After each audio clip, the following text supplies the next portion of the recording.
Picture this: a brand new BMW iX, fresh off the delivery truck, still wearing its factory paper floor mats, price tag over $80,000, sitting under the same dealership lights for almost a full year. No accident, no recall, nothing wrong with it at all. It just never sold. And it's not alone. Right now, across the country, hundreds of brand new BMWs are stuck in the same slow motion limbo, quietly losing value every single day they sit there. So what actually happens to a new BMW that nobody wants to buy? Does it get shipped back to Munich? Does it get crushed? Or does it just sit there forever? Today we're pulling back the curtain on the hidden, rarely talked about fate of unsold new BMWs. I'm Hank, and I've been wrenching on cars for over 20 years. Welcome to SUV Hype. Before we dive in, hit that like button and subscribe, because this one gets interesting fast.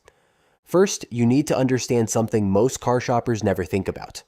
Dealerships don't own the BMWs on their lot outright. They finance almost every single one through something called a floor plan loan, basically a line of credit from the bank to buy inventory from BMW. That means every day a car sits unsold, the dealer is paying interest on it. It's costing them real money just to exist on that lot. And once a dealership buys a car from the factory, they can't just send it back. They're stuck with it until somebody drives it away.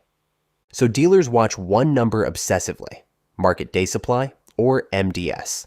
It measures how many days it would take to sell through all the current inventory of a model at the current sales pace. According to CarEdge, the national average across all models sits at roughly 60 days. Cox Automotive tracks a similar but broader measure across the whole industry, including cars in transit, and that number was sitting around 90 days supply heading into the end of 2025. Either way, the math is the same. Anything well above the benchmark, and a dealer starts sweating. Here's where it gets interesting for BMW specifically. As a brand, BMW is actually one of the leaner, better managed inventories in the entire luxury segment. Cox Automotive has repeatedly ranked BMW among the tightest supplied luxury automakers in the country, grouping it with Lexus at the low end of days supply, while brands like Buick, Jaguar, and Infiniti were sitting on well over 100 days worth of unsold stock. So BMW corporate is actually pretty disciplined.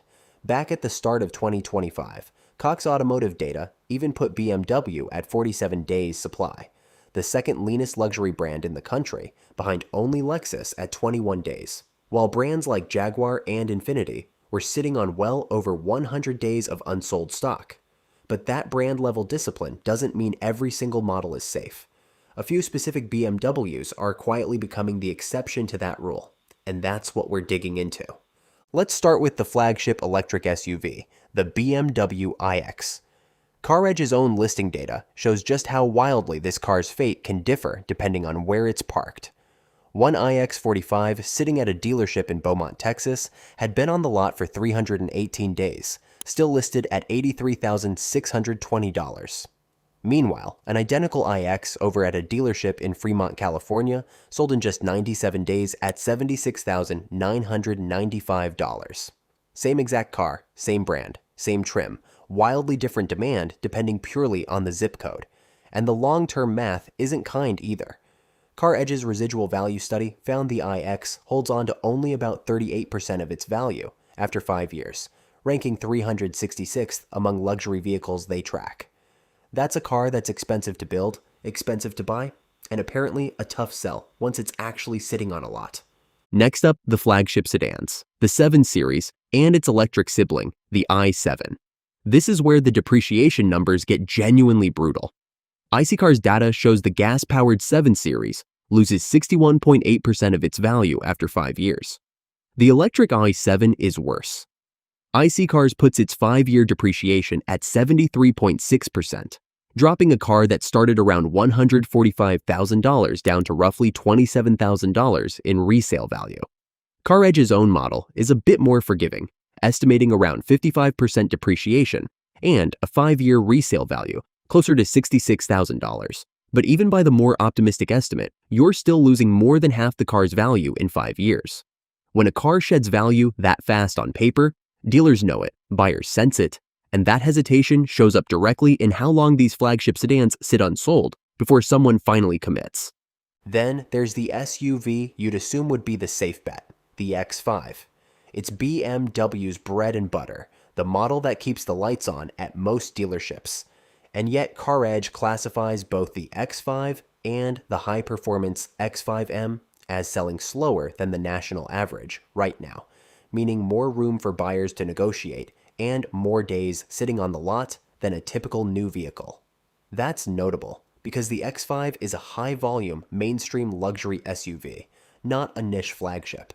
If even the X5 is dragging behind the 60-day benchmark, that tells you something about where buyer appetite currently sits for BMW's larger, pricier trims, especially as sticker prices keep climbing. So what actually happens to these cars while they're sitting there racking up floor plan interest? Dealers don't just let them rot. The first move is discounting, and BMW dealers absolutely lean on cash incentives, subsidized lease rates, and dealer cash to move slow trims before the next model year lands. If that's not enough, a lot of these cars quietly get reclassified. A slow-selling iX or X5 becomes a service loaner for customers dropping off their cars for maintenance, or a demo unit that the sales manager drives around for a few months. Once it's been titled and driven, even briefly, it technically becomes a used car. And used BMWs move faster than new ones, especially once they qualify for BMW's Certified Pre-Owned program with its extended warranty backing. You can actually see this exact pattern playing out on used listings right now. One recent listing showed a nearly new 2026 BMW XM, BMW's flagship performance hybrid, with only 390 miles on the odometer, being sold as a used vehicle for $140,000. That's a car that almost certainly started life as unsold new inventory before it got reclassified. If discounting and reclassifying still doesn't clear the lot, dealers start trading inventory with each other. A slow-selling 7 Series in one state might move quickly in a market with more high-net-worth buyers, so dealers swap cars regionally to chase demand. And if none of that works, the car eventually heads to auction. Franchised BMW dealers can run closed auctions among themselves first, which helps protect resale values across the brand, but if a car still doesn't move, it lands in an open auction, most commonly through Manheim, the largest dealer auction network in the country, owned by Cox Automotive, where any licensed dealer can bid. At auction, dealers almost always take a loss compared to sticker price, but it beats continuing to pay interest on a car that refuses to sell. Some of these unsold luxury units end up bought by rental fleets, or exported to international markets, where demand for a used BMW is stronger than it currently is in parts of the US. So here's the bottom line. BMW, as a company, runs a genuinely tight inventory ship compared to most of its luxury competition. But specific models, especially the iX, the 7 Series and i7, and even the X5 in certain markets, are sitting on lots far longer than the industry average, and that's translating into real savings if you know where to look. If you're shopping for one of these models, check how long that specific car has been sitting using the VIN or the dealer's own listing history, because a car pushing past 90 or 120 days on the lot has way more room to negotiate than one that just arrived last week. Ask directly if it's ever been used as a loaner or demo vehicle too, since that history should come with a price cut to match. And don't be afraid to shop across regions. As we saw with that iX, the exact same car can be tens of thousands of dollars apart in real-world negotiating room, depending purely on which state's lot it's sitting on. So that's the real data-backed story behind the BMWs that never sell. They don't get crushed and they don't get shipped back to Germany. They get discounted, reclassified, traded, or auctioned off, one way or another, until somebody finally drives them home. If you found this useful, smash that like button, subscribe for more real data breakdowns, and drop a comment telling us the best BMW deal you've ever seen. We'll see you in the next one.